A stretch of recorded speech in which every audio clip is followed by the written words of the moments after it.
Au nom du Père, du Fils et du Saint-Esprit. Amen. C'est la deuxième partie de la vidéo qui ne va concerner que la libéralité. La libéralité est un généreux ou les libéralités sont des dons généreux. La libéralité doit être un don libre, volontaire, généreux et inspiré par le Saint-Esprit. Ce don ne doit pas être contraint et forcé comme un impôt exigé par une institution religieuse. C'est le Seigneur Jésus qui définit ce que doit être ce don généreux. Les recommandations du Seigneur Jésus. Je cite Saint Matthieu au chapitre 10, verset 8. Guérissez les malades, ressuscitez les morts, purifiez les lépreux, expulsez les démons. Vous avez reçu gratuitement, donnez gratuitement. Luc au chapitre 10, verset 7. Restez dans cette maison, mangeant et buvant ce que l'on vous sert, car l'ouvrier mérite son salaire. Ne passez pas de maison en maison. Matthieu au chapitre 6, verset 24. Nul ne peut servir deux maîtres.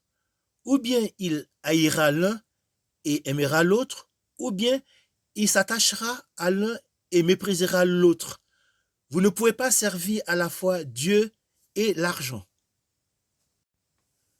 Luc au chapitre 6, verset 38.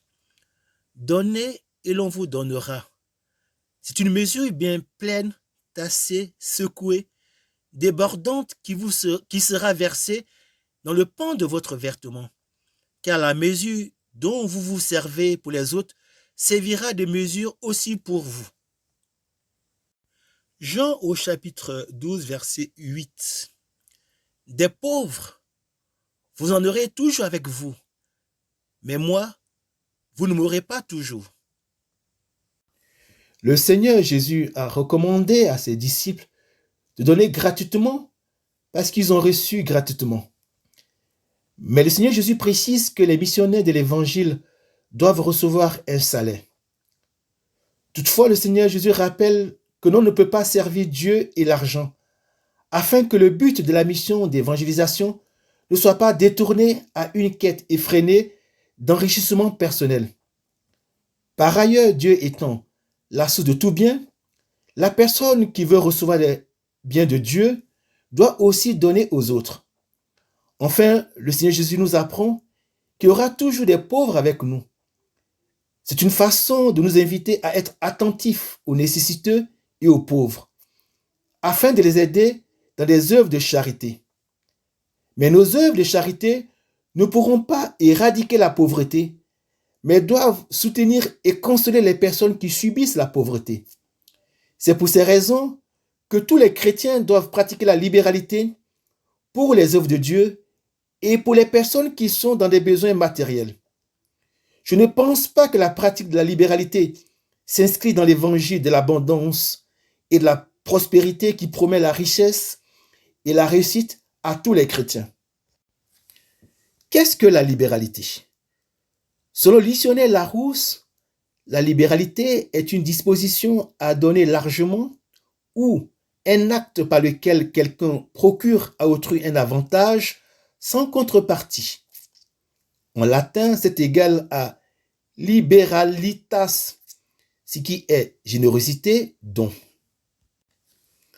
Selon Google, la libéralité est une disposition à donner généreusement ou don généreux. Selon Internaute, quelqu'un qui fait preuve de libéralité se montre libéral, généreux et offre quelque chose sans demander une contrepartie ou est un terme de droit désignant un don. La source de la libéralité est Dieu. Je cite 2 Corinthiens 9, versets 8 à 12. Et Dieu est assez puissant pour vous donner toute grâce en abondance, afin que vous ayez en toutes choses et toujours tout ce qu'il vous faut, et même que vous ayez en abondance de quoi faire toutes sortes de biens. L'Écriture dit en effet que l'homme juste, il distribue, il donne aux pauvres, sa justice demeure à jamais. Dieu, qui fournit la semence au semeur et le pain pour la nourriture, vous fournira la graine, il la multipliera, il donnera la croissance à ce que vous accomplirez dans la justice. Il vous rendra riche en générosité de toutes sortes, ce qui suscitera notre action de grâce envers Dieu. Car notre collecte est un ministère qui ne comble pas seulement les besoins des fidèles de Jérusalem, mais déborde aussi en une multitude d'actions de grâce envers Dieu. C'est Dieu qui comble par ses propres libéralités les besoins de ses enfants et qui pourvoit à leur superflu. Je cite 2 Corinthiens 8, verset 9. Vous connaissez en effet le don généreux de notre Seigneur Jésus-Christ. Lui qui est riche, il s'est fait pauvre à cause de vous, pour que vous deveniez riches par sa pauvreté. Le Seigneur Jésus s'est fait pauvre pour nous enrichir. Pourquoi donner la libéralité? Je vais indiquer des motifs dont la liste n'est pas exhaustive à partir de la parole de Dieu pour nous inviter à pratiquer la libéralité. Je cite Tite au chapitre 3, versets 13 à 14. Prends soin de fournir aux juristes Zénas ainsi qu'à Apollos ce qu'il faut pour leur voyage, afin qu'ils ne manquent de rien. Que ceux de chez nous apprennent aussi à être les premiers pour faire le bien et répondre aux nécessités urgentes. Ainsi, ils ne manqueront pas de produits du fruit. Nous devons pourvoir aux nécessités et aux besoins des missionnaires de l'Évangile. Je cite Galates au chapitre 6, verset 6. Celui qui reçoit l'enseignement de la parole doit donner à celui qui la lui transmet une part de tous ses biens. Le chrétien doit soutenir avec ses moyens matériels celui qui l'enseigne et dont c'est le ministère. Je cite la lettre aux Hébreux au chapitre 13, verset 16. N'oubliez pas d'être généreux et de partager. C'est par de tels sacrifices que l'on plaît à Dieu. La pratique de la bienfaisance doit faire partie des actes du chrétien, lequel doit également participer aux cotisations pour les œuvres de son Église. Je cite Actes des apôtres au chapitre 20, verset 35. En toute chose, je vous ai montré qu'en se donnant ainsi de la peine, il faut secourir les faibles et se souvenir des paroles du Seigneur Jésus, car lui-même a dit, il y a plus de bonheur à donner qu'à recevoir. Le chrétien doit venir en aide aux pauvres et aux faibles.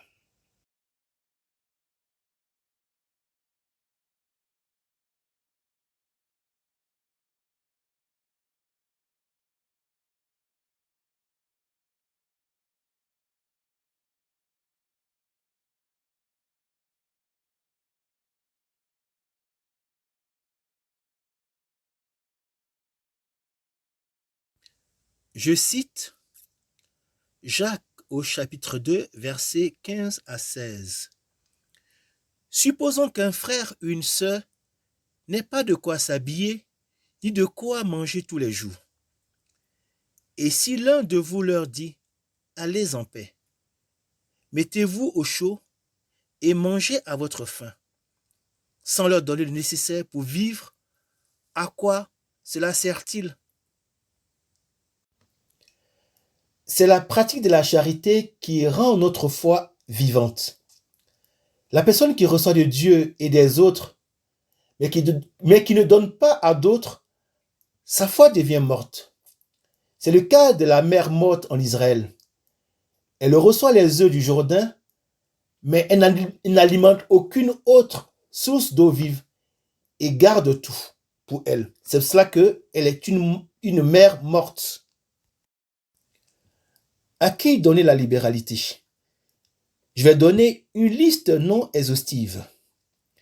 Il faut donner à son Église pour payer le salaire des évêques, des prêtres, des laïcs qui travaillent pour les diocèses ou les paroisses, des pasteurs et des salariés de son Église, des responsables et des salariés des congrégations religieuses quand on est oblat, des responsables et des salariés des communautés religieuses quand on est membre.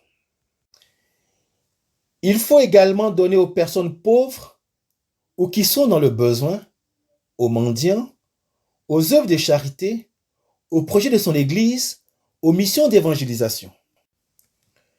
Je suis dubitatif sur le salaire qu'on doit verser à un berger ou à un modérateur d'un groupe de prière dans l'Église catholique ou à un pasteur qui organise des prières au domicile des chrétiens. On peut donner des offrandes en demandant des messes pour l'anniversaire de naissance ou de mariage, le repos de l'âme d'un défunt, la réussite d'un concours ou d'un examen. On peut donner des offrandes pour la construction d'églises. Il faut donner à son prochain pour sa vie et sa dignité, comme le bon samaritain, référence Luc au chapitre 10, versets 29 à 37, et pour la gloire de Dieu au nom du Seigneur Jésus. Comment donner la libéralité? Il faut donner librement et généreusement selon son cœur, avec foi et joie, mais sans contrainte et regret. Je cite Matthieu au chapitre 6, verset 1. Ce que vous faites pour devenir des justes, évitez de l'accomplir devant les hommes pour vous faire remarquer. Sinon, il n'y a pas de récompense pour vous auprès de votre Père qui est aux cieux. On ne doit pas fanfaronner quand on donne. Je cite 2 Corinthiens au chapitre 8, verset 8. Ce n'est pas un ordre que je donne, mais je parle de l'empressement des autres pour vérifier l'authenticité de votre charité. Le chrétien doit donner pour prouver sa charité. Je cite 2 Corinthiens au chapitre 8, verset 13. Il ne s'agit pas de vous mettre dans la gêne en soulageant les autres. Il s'agit d'égalité. Il faut donner, mais demeurer prudent et vigilant quand on a une famille à charge. Car le premier lieu de charité, c'est à l'égard de son conjoint, de ses enfants, de ses parents qu'on doit honorer. Le Seigneur Jésus reprochait cela aux pharisiens. Référence Marc au chapitre 7, versets 11 à 12. De ceux qui vivent avec nous et de son prochain. Je cite 2 Corinthiens 9, versets 6 à 7. Rappelez-vous le proverbe. À s'aimer trop peu, on récolte trop peu. À s'aimer largement, on récolte largement. Que chacun donne comme il a décidé dans son cœur, sans regret et sans contrainte, car Dieu aime celui qui donne joyeusement. Le chrétien doit donner selon son cœur, et Dieu voit le cœur avec lequel nous donnons. Je cite 1 Corinthiens 16, versets 1 à 3. Au sujet de la collecte pour les fidèles de Jérusalem, faites vous aussi comme je l'ai prescrit aux églises de Galatie. Le premier jour de la semaine, chacun mettra de côté ce qu'il a réussi à épargner, afin que l'on n'attende pas mon arrivée pour faire la collecte. Quand je serai là, ce sont les personnes jugées aptes par vous que j'enverrai avec des lettres portées à Jérusalem votre don généreux. Le chrétien doit préparer et mettre de côté la somme qu'il veut donner à la quête de la messe ou du culte. Il doit avoir cette somme sur lui afin de la donner à la messe ou au culte au moment de la quête. Je cite Actes des Apôtres au chapitre 8, versets 18 à 19. Simon, voyant que l'Esprit était donné par l'imposition des mains des apôtres, leur offrit de l'argent en disant, « Donnez-moi ce pouvoir à moi aussi, pour que ceux à qui j'imposerai les mains reçoivent l'Esprit Saint. » Le chrétien ne doit pas chercher à payer la grâce ou monnayer ses charismes. Ne doit pas payer un prêtre, un pasteur, un modérateur ou un berger pour venir bénir sa maison ou son hôtel. De la même manière, on ne doit pas payer pour rencontrer un chrétien charismatique ou recevoir sa prière. Un catholique charismatique ne doit pas exiger un cachet comme une star pour soutenir une mission d'évangélisation dans une paroisse. La paroisse doit lui donner une enveloppe pour ses frais de transport si ce n'est pas sa paroisse, ou une enveloppe pour ses frais d'hébergement, de nourriture, de transport et annexes, s'il vient d'une autre ville ou de l'étranger. Que celui qui monnaie ses charismes par cupidité ou par le désir d'un enrichissement personnel dans le cadre des œuvres de Dieu, lise attentivement Matthieu au chapitre 7, versets 22 à 23. Je précise que les frais d'inscription aux conventions de prière, aux retraits de prière et aux séminaires de prière ne concernent pas la libéralité. On peut faire des dons aux organisateurs si on veut. Qui doit donner la libéralité? Tout chrétien doit donner quelque chose pour les œuvres de Dieu. Quels sont les différents dons et offrandes dans l'Église catholique? Je vais citer le canon 222, paragraphe 1.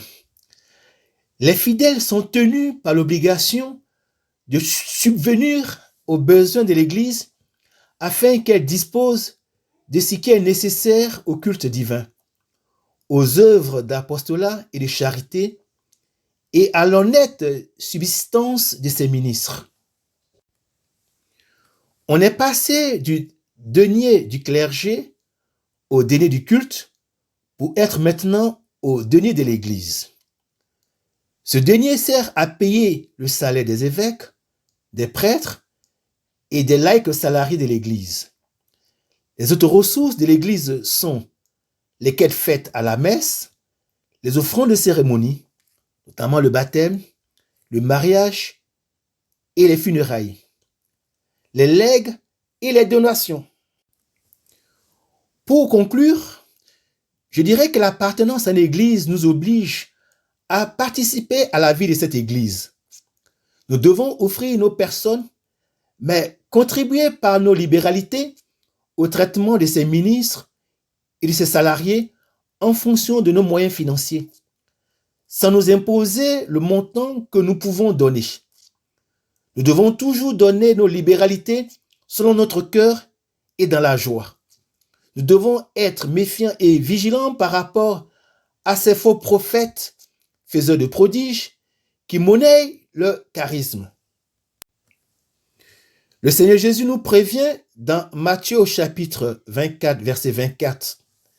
Il suggérera en effet des faux Christ et des faux prophètes qui produiront de grands signes et des prodiges au point d'abuser s'il était possible, même les élus. Et je vais encore rappeler ce que le Seigneur Jésus nous dit dans Matthieu au chapitre 7, versets 15 à 16. Méfiez-vous des faux prophètes qui viennent à vous déguiser en brebis, mais au-dedans, ce sont des loups rapaces. C'est à leurs fruits que vous les reconnaîtrez. Mon conseil, c'est de vous méfier de l'évangile de l'abondance et de la prospérité. Que Dieu vous bénisse au nom du Seigneur Jésus et dans la grâce du Saint-Esprit. Amen.